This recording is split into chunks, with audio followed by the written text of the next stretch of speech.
lecture 6, we will spend more time on how to making one-dimensional plots using matplotlib in Python, which is going to be a very useful skill for visualize your data. So as a review of the previous lecture, so in lecture 5, we learned basic data structure in NumPy called NumPy arrays, but only for one-dimensional arrays. And we learned functions and methods to create one-dimensional arrays with zeros, ones, and evenly spaced numbers, or even not random numbers.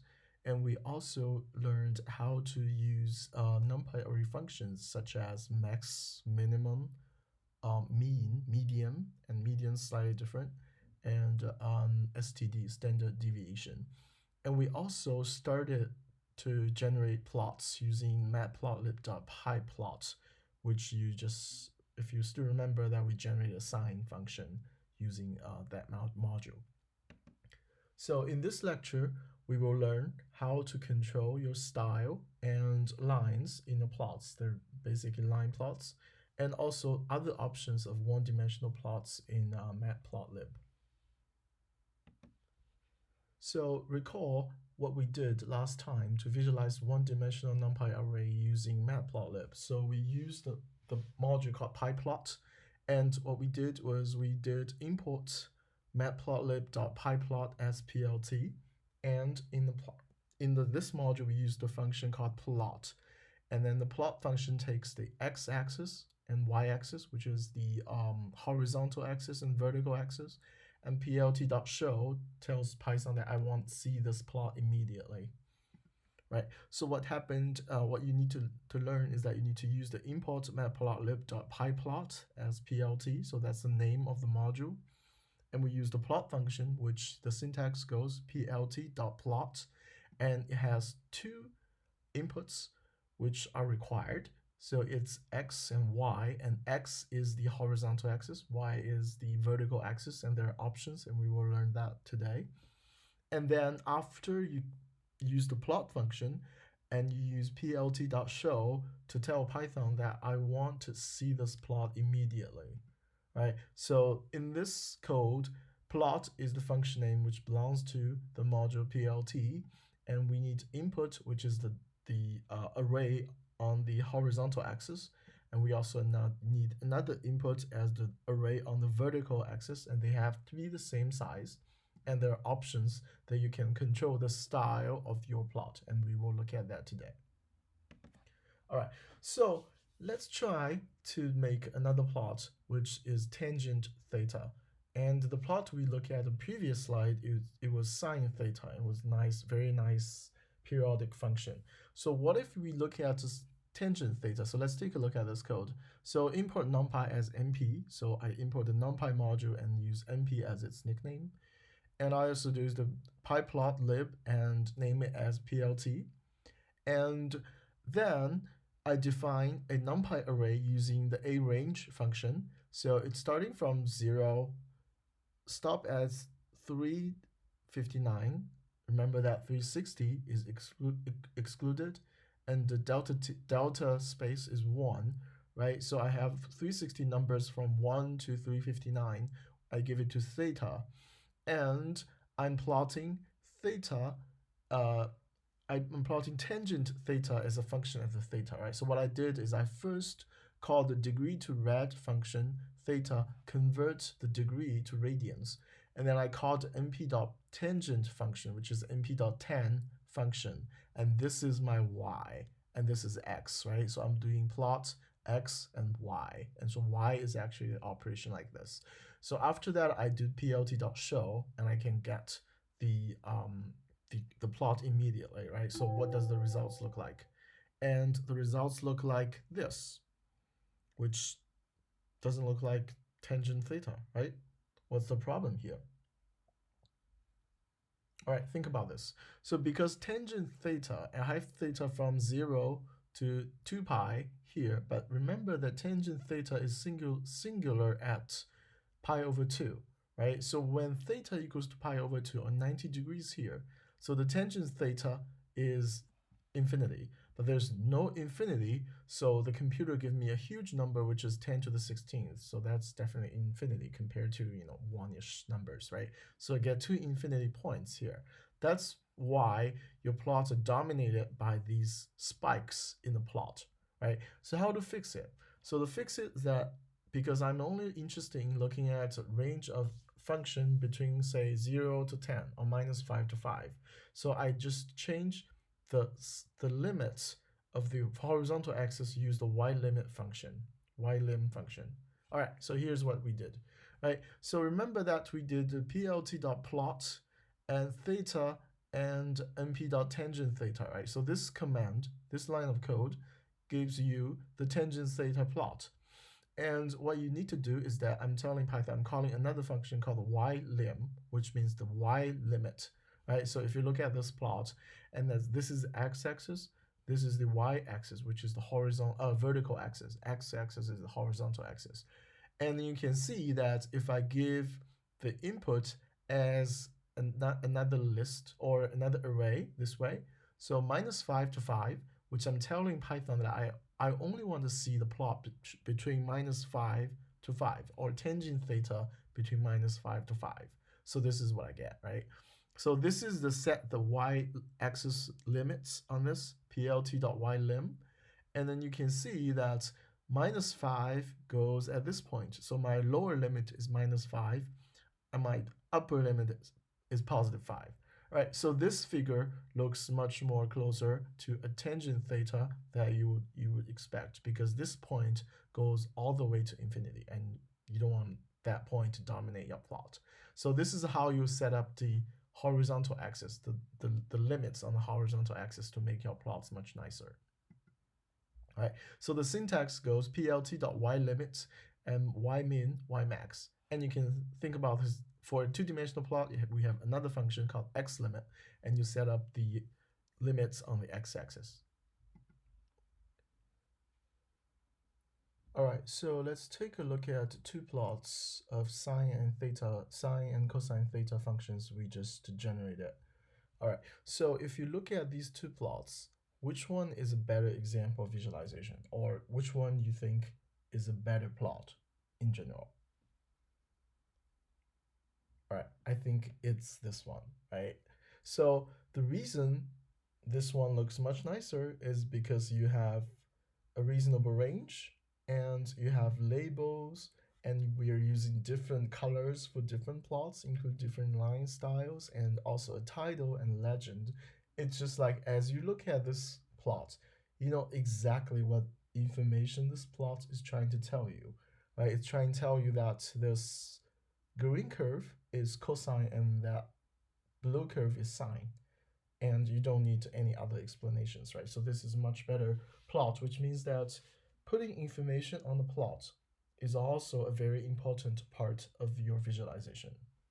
All right, so how to make a plot like this, right? Let's start from these 2 curves, which is sine and cosine, right? So this function, plot theta sine theta, gives the sine curve, and plot theta cosine theta gives the cosine curve, right? So here I used a couple of options. That first is color. So color equals to blue, B equals to blue. And line style equals to dash, means a solid line. And label is sign, and which will be used in legend.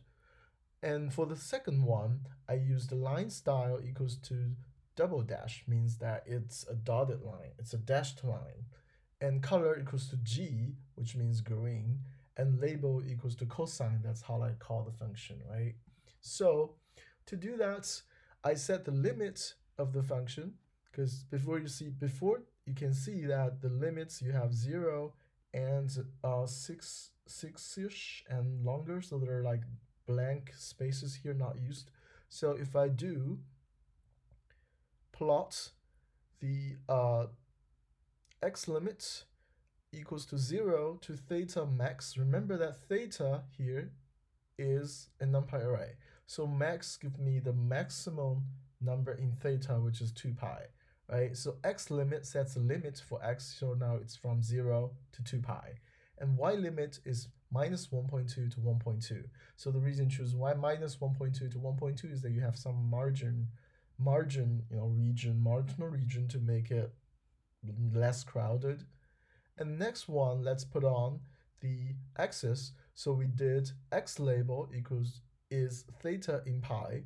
Y label is another string. It's got trigonometric function. And then here you see that's the x label and the y label. And then we put on the title, and you can see that we have sine and cosine curves. And whatever you put in title here, it's going to show at the top of your plot. And then next one we did legend, and just to call the legend function without any inputs, and then it will give you default will be in this corner, or Python will figure out where is the best way to put legend. And you can see that the blue solid curve is sine, and green dashed curve is cosine. So these two strings are from the labels you set up in your plots. Right, so the last one you can also do, which is sometimes it's not necessary, and you can do is that you can put in dot grid, which put on the grids in both x and y directions. Now you can see these gridded structure like that. All right, so come back, put off everything together, and you can see that the title function goes at the top, and y limit sets the limit on the y-axis, and y label gives you the description of your y-axis. So does the xlim and x label. And legend give you what curve corresponds to what label you put in, right? So this figure fits the tips on how you styling a figure. For example, select reasonable range for your axis. Remember that in the tangent function, if you don't select your range carefully, you can get really large spikes, and that does not look like a tangent function at all. And always label your axis so people know that what's the horizontal axis and what's the vertical axis. And also give your figure a title, then people know that what are you plotting. And use colors for different data sets, and it's not always necessary, but sometimes it could be very convenient because human eyes are more sensible to different colors. And also put on legend, and there are more fine tunings. For example, like pay attention to font size, like these fonts probably too small, so you want to make it larger, and also tune the ticks, right? For example, for this plot, we might want to change it to 0 to pi to 2 pi instead of 1, 2, 3, 4, 5, 6, right? But these are all details. So the idea of making good visualization is that you need to have a figure, but you need to have enough information to let the figure itself talk without people asking you all the questions like, what is this line? What is this axis? What does this color mean, right? So put the information on the figure as much as you can. All right, so let's put it all together. And the code looks a lot more complicated, but it's actually very straightforward, right? So import the modules numpy and pyplot and change the name to np and plt. Right, so define theta, and now we can do is plot theta and sine theta, and plot theta and cosine theta. And then after you do the plot, and then you can put on x lim, y lim, x label, y label, and put on the title and legend.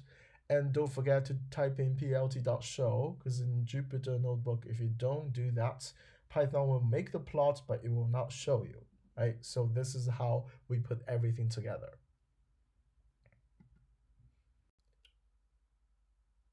You can also change the size of your figure.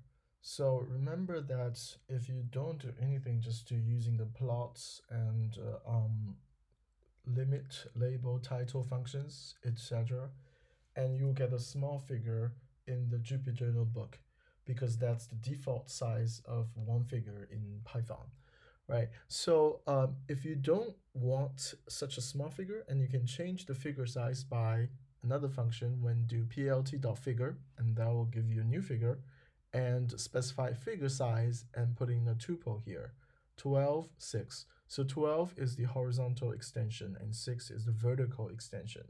Right, so if you do that, and you see that we got significantly larger figure than the previous slides. So the only difference between these two is that I'm specifying the size of the figure.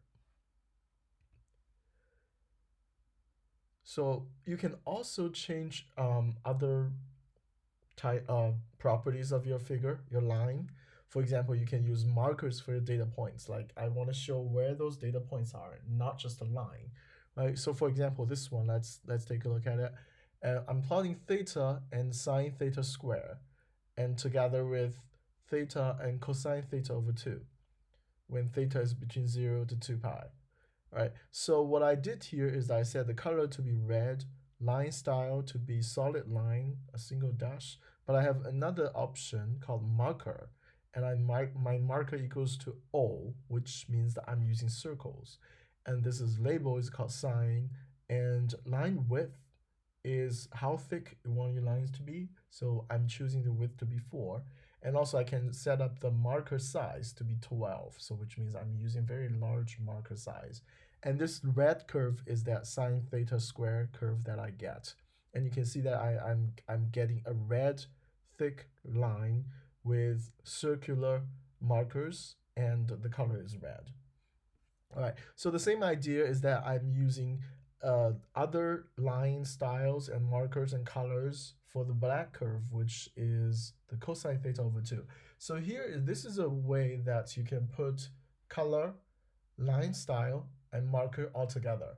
So instead of using color equals something, line style equals something, marker equals to something, I'm doing k minus plus, which means that k dash plus, not minus. So which means I'm doing a black solid line with plus as my markers, and marker size is 10. So you can see that I got a black curve with markers plus to show where the data points are.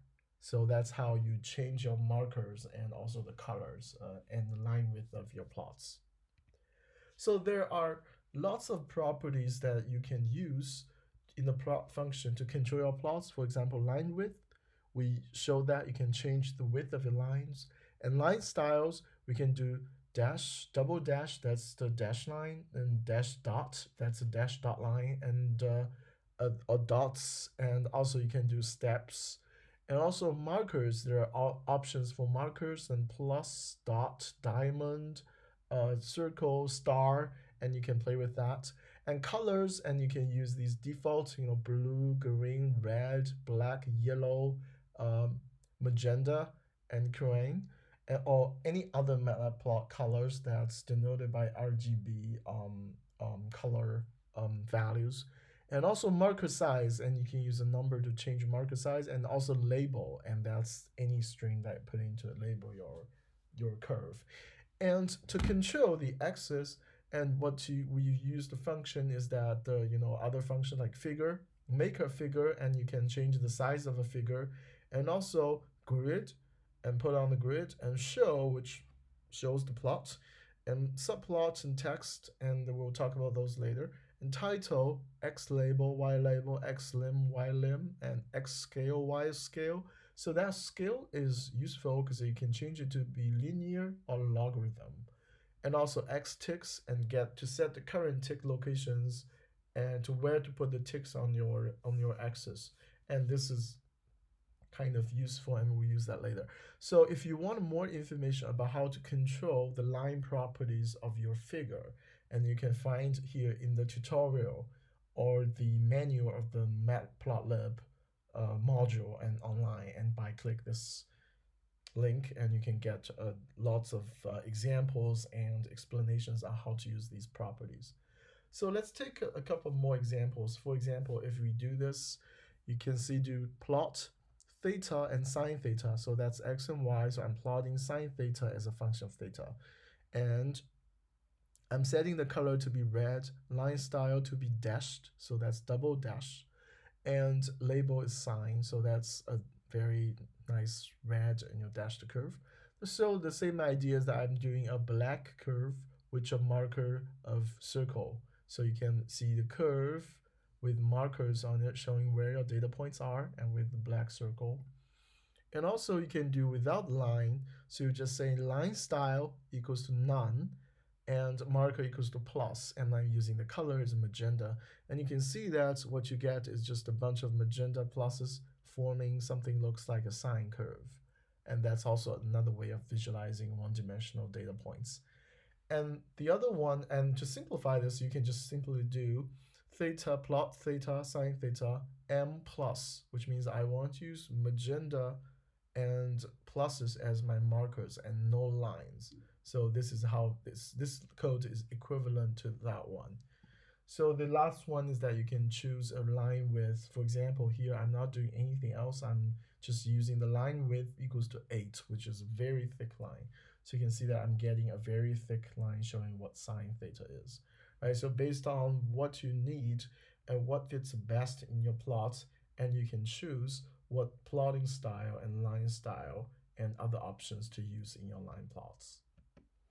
Now let's take a look at how to put different panels together in one plot using a function called subplot. Right, so this code gives the two panels in the same row, and you can see one's on the left and one's on the right, and looks slightly complicated, but it's actually not. Right, so what we did is that first we start a figure, use the plt.figure, and give it figure size 14:4, so it's elongated in the horizontal direction and shorter in the vertical direction. So the first panel on the left, and we use a syntax called subplot 1, 2, 1. And so what does that mean is I'm using two panels, one row, two columns, and 1 means the left one, and 1, 2, 2 means the right one. So these are the codes that we used before. I'm not going to go through the details. So the idea here is that you do subplot and you make your plot, and you generate another subplot and you generate another plot, and just the plt.show. All right, so let's take a look at the details how subplot works. And in the indices in subplots, that's relatively easy, right? So for example, the code we saw on the previous slide, and you see that subplot 1, 2, 1. So it means 1 is the number of rows. So I have one row, and that's row number 1. And 2 is the number of columns. I have two columns, and so there's column 1 and column 2. So the third input is actually the number of the panel. So 1, starting from 1, is the left panel. This is panel 1, and that's panel 2. So I do 1 to 1, I do the first panel, and 1 to 2, I do the second panel, right? So let's take a look at another example. Like I have a subplot 3 to 3, means I have 3 rows, 2 columns, and I'm trying to access panel number 3. So what does that look like? All right, so first let's take a look at, I have 3 rows, so row number 1, row number 2, and row number 3. And column 2, I have 2 columns, I can column number 1, column number 2. So the third panel is actually this one. So it goes like 1, 2, 3, 4, 5, 6. So I'm accessing panel number 3. So this is the panel 3, right? So this is which one that subplot gives you. So the syntax of using subplot goes like this. So plt.subplot rows, number of columns, and which panel I'm accessing. And once you did that, Python creates a panel here, and then you put your plots here, and Python will put plot somewhere over there. And then you move on to the next panel, which will be this one. And Python puts all your plots in the second panel.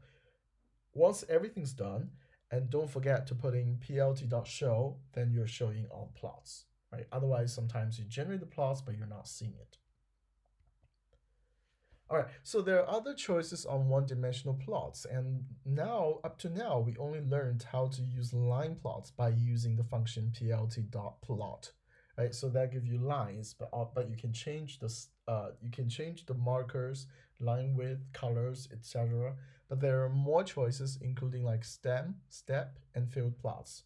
So let's take a look at a couple of examples, right? So stem function gives you this kind of lollipop shape like kind of labels, right? You have a marker and a line. So this is actually a data point, and it's filled by a line. So this is basically the stem function goes like. And if you look at another one, which is a step, so plt.step, theta, and the sine theta, so you see that each data point is actually made to be a step. So that's why it's called a step function. So for the stem, it's plt.stem, x, and y, and also options, right? If you don't have x and it will just plot y, and you label the horizontal axis as number of data points. The same idea as the steps. It's actually step plt.step, x, which is optional, and y and options. So what you can do here is that if you just put y, which is the sine theta here, and then the horizontal axis will be just number of points in sine theta.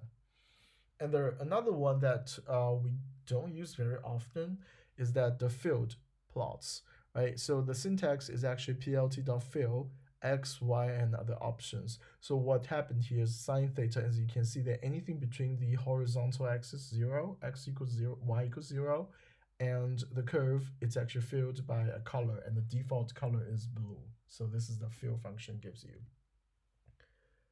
Another way to do something similar to a step function combined with the field is actually the bar. And you can do the bar function, so plt.bar theta and sine theta, and you can see that you get step-shaped curve but filled with color, and the default is blue. This is actually a pretty ugly plot. All right, so you can do other ways to turn the axis around, and by doing bar h, which means horizontal bar.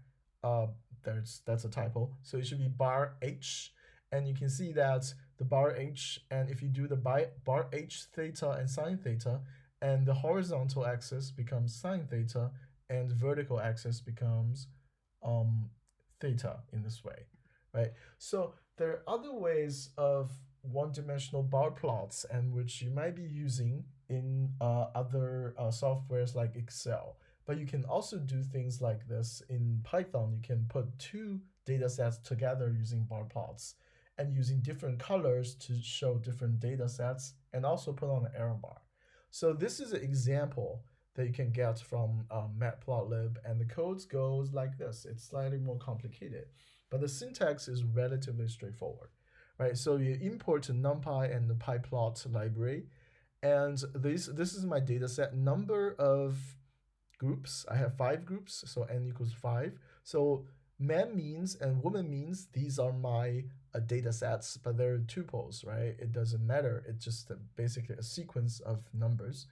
And man STD is a standard deviation, and woman STD is the other standard deviation, both on all of them are tuples. And you can see that, and I defined a width which is 0.35. So this is actually the code does generate the plot. So first of all, generate p1 equals to plt.bar and index, which is a range. It's a range from 0 to 4, and man means, and width, which is the width of the bars, and y-axis, this is the arrow bar, which is assigned to man std. And you can see that int man means and man std, they all have the same size. They are all tuples, have 5 elements. And the same thing you do for the women idea, except you add one more line of the code said bottom equals to man means, which means that we put the man data in under the woman. So women data is on top of the man data. So that's why I use the bottom option to put them together. So once you did that and you generate a plot like this with the man showing in blue and woman showing in orange, and women woman data set bars are on top of the man bars. All right, so now you do a Y label, title, ticks, and also this is another one that we haven't used, which is the ticks, and you can change the label of the ticks. Here we change the ticks on the from the index to G1, G2, G3, all the way to G5, and we can also put the legend as man and woman. So this is basically how you get an example like this. So this is kind of example that you can find on the website for Matplotlib. So if you want to generate plots like this, please go to that link and take a look at those examples, and you can just use those examples and adapt them to your own purpose, or to make your own plots. Another very important one-dimensional plot is called histograms. So histograms, the syntax to make a histogram is very simple. It's like a plot, right? So it's a function called hist. So plt.histx. So x here is a random variable I generated between -4 to +4, and bins 50 means that I'm taking 50 bins down here, right? So the same thing as histogram, hist x and bins to be 10, right? So a histogram, what is a histogram? Histogram is an accurate representation of the distribution of numerical data, which basically tells you how many data points are within a specific range of uh, range of data. Right. For example, if I have a list of all your uh, grades, right? So a histogram will look like the horizontal axis will be uh, grades, like how many people is in the grade range of A, how many people is in B, how many people is C, how many people in D and E and fail, etc. Right? So depending on how you set up the bins, and the histogram the vertical axis can be very different, right? So this is the same data set plotting x with 50 bins. So you can see that the maximum number in each bin is actually 600-ish, right? Because I'm dividing my data sets into 50 bins, while I'm dividing my data sets to 10 bins, and you can see that the width of the bin becomes much bigger than this one, and the number of the data points in each bin is also much larger. It's 3,000 versus 60 because I'm using less number of bins to bin my data, right? So histograms are used a lot in data analysis. Once you're trying to look at what's the distribution of your data look like. For example, I want to look at what's the distribution of my exam grades look like, and I can tell whether everybody's doing a good job or not good job. So that's kind of a useful skill to have when you're trying to analyze data. So how to interpret a histogram? So this is a nice video, and you can take a look at it and see how the histogram is explained. And here we go. Histograms, and they're going to be clearly explained. Imagine we went out and measured someone, and they were this tall.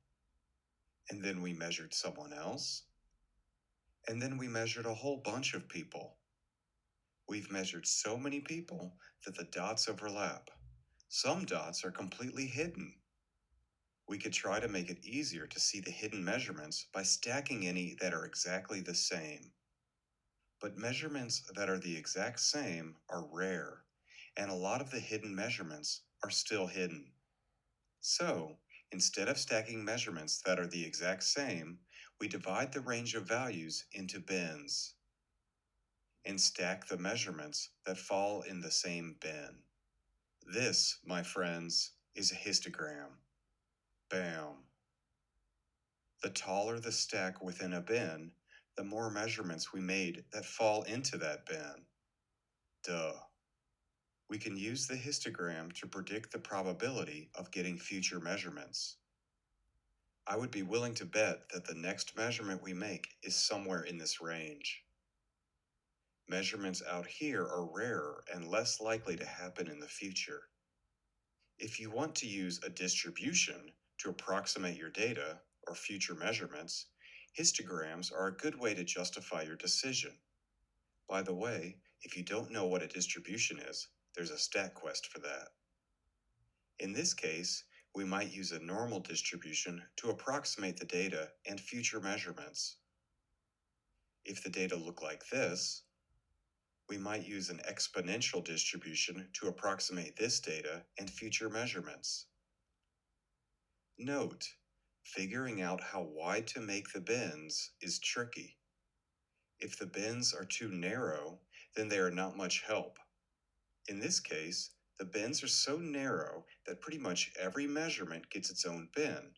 This doesn't give us much more insight than what we had before, so it's not very useful. And if the bins are too wide, they are not much help. In this case, the bins are so wide that the measurements are split 50-50. All this tells us is how many measurements are above the average and how many are below. This is more insight than before, but we could do better. Sometimes you have to try a bunch of different bin widths before you get a clear picture. In other words, Don't rely on the default setting of whatever program you're using to draw the histogram. You've got to try a bunch of different settings before you're sure that you've got the best histogram you can draw. Another useful type of one-dimensional plots you will be using in the future is called pie plots. So just looking at the name, pie plots looks like a pie, right? So the syntax is very simple. It's plt.py and x is your data set, and options are what you can put in to set up the colors, the size, everything of your pie plot, right? So let's take a look at an example how do you generate a pie plot. So I have a couple of data sets, labels, that's a string, that's a list, and sizes, that's also a list of size of each of my the data points, and explode. And then explode, you will see in the second plot is that how much you explode your pie from the main pie, right? So now let's first generate plot, and we call it figure. It's called figure number 3, and figure size equals to 14 to 7. So I'm gonna plot 2 panels. So the left panel, remember subplot, 1 row, 2 columns, and 1 is the left panel. I just simply do pie to sizes, right? So what this function do is gonna generate a pie plot, right? So I have a pie and it's divided to different pieces, and each piece is corresponding to the data called sizes, right? So the problem with this plot, as you know, that it's a nice plot, but I have no idea what that is, right? So at least you should put on the labels and titles and legend, etc., all this information to let the figure talk, right? So let's do the right panel, which you subplot 1 to 2. So 2 is the right panel. So it gets much more complicated. So pie sizes, and I have lots of options here put in, right? So first of all, explode, and explode is that the second one, which is H2, is exploded in the pie plot. And labels, I'm putting on each portion of the pie, and I'll just put on the labels based on these names put in the list called labels. And auto percentage, and I'll just put it on the size of the size of the font. And also shadow, you can put in a shadow and you generate shadow, and the starting angle 0 is how you rotate the pie, and 0 means no rotating. And title is called atmospheric concentration at Mercury. So this is the title of my pie plot. So if you run the code, this is what you get, right? So you get the same sizes of pies, but we put on the labels as these compositions of the atmospheric gases, and also the explode, which one is that explode point 1, right? So if you do explode 1, and this piece of pie will go all the way out, right? So this is a much nicer way to visualize the pie plots by adding these options. So you can find more options like this in the Matplotlib website. So the last one, a one-dimensional plot that you will use a lot, is called the scatter plot. So the scatter plot is actually something similar to the simple plot function without lines, as you can tell from the name, right? The syntax goes plt.scatter, and x is the horizontal axis, y is the vertical axis, right? So let's take an example. So I have a list called planets, and that's the name of all the solar planets. And colors, and there are 8 different colors corresponds to each planet that I'm going to use later, and both of them lists. And distance, I'm generating a NumPy array and put them as the normalized sun to Earth distance, right? So Earth is 1, it's basically AU, and Mercury is 0.39, and Neptune is 30, which is really far away. And radius is normalized radius of the planet. So Mercury is only 0.38 of the Earth radii, and Jupiter is 11, which is huge, right? So num is the index of the planets, and remember the arange function from 0 to 8, but 8 is excluded, so it's 0 to 7 and stepped by 1. So this is the actual list of numbers from 0 to 7, right? So how am I going to generate a plot? So it's really simple. If I do scatter num and distance, which I'm plotting the index of each planet and using the distance from the sun as the horizontal axis, so I get a plot like this, right? So this is something similar to a simple line plot and using a marker, using circular marker without lines. But you can make it much better this way, so by putting options. So the nice thing about scatter plots is that you can control the size of your each scatter point by differently using a data set, right? So here what you do is actually the num is the index of the planet, distance is the distance from the sun, and then there's third dimension, which is the radius times 100. So the radius times 100 sets the size of each data set. So that's a one-dimensional data set, but you can add another dimension by adding the sides.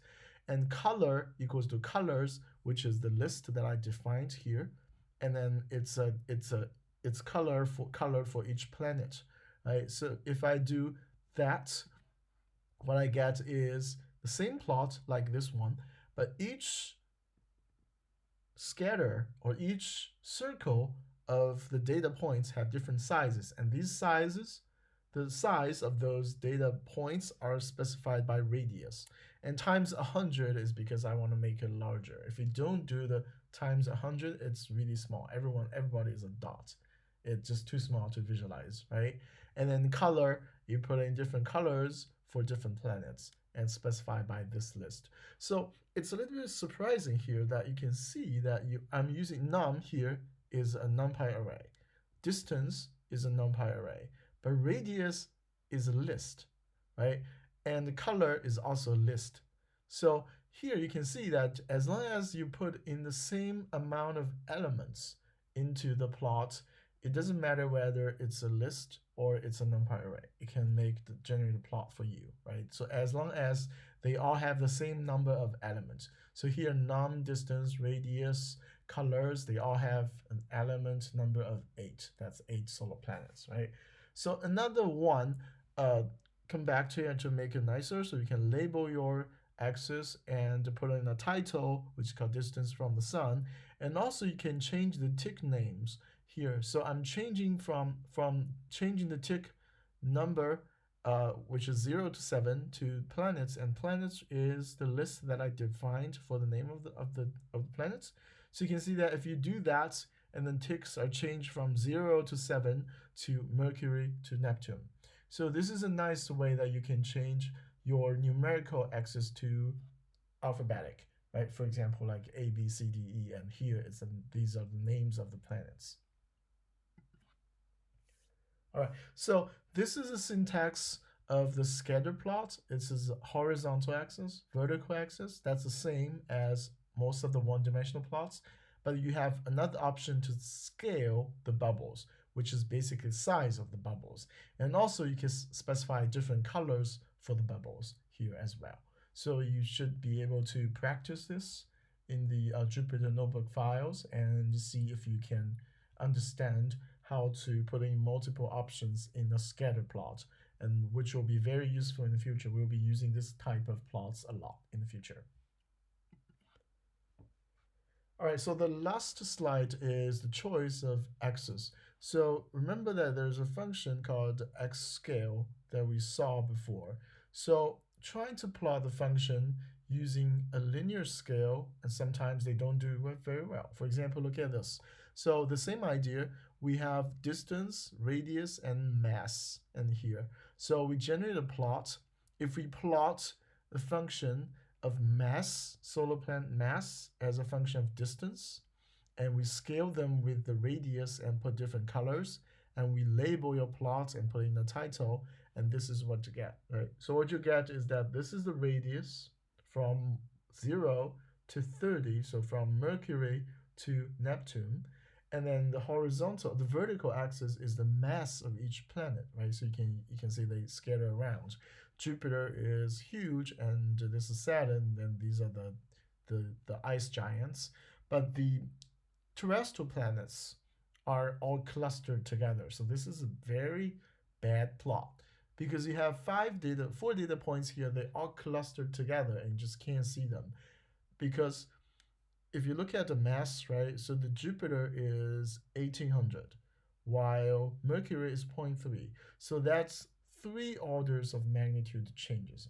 Actually, 4 orders of magnitude changes along the horizontal axis, a vertical axis, right?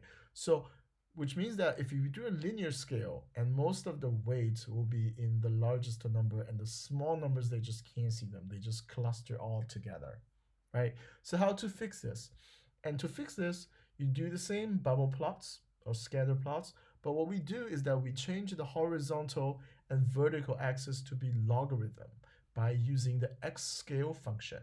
So plt.xscale and quote log and plt.yscale quote log. And if you do that, this is a much easier plot to look at, right? So you can see that both the x-axis, the distance are changed from linear to logarithm, and also the mass changed from linear to logarithm, right? So you can see that now although they have 4 orders of magnitude differences, but they can be visualized in the same plot.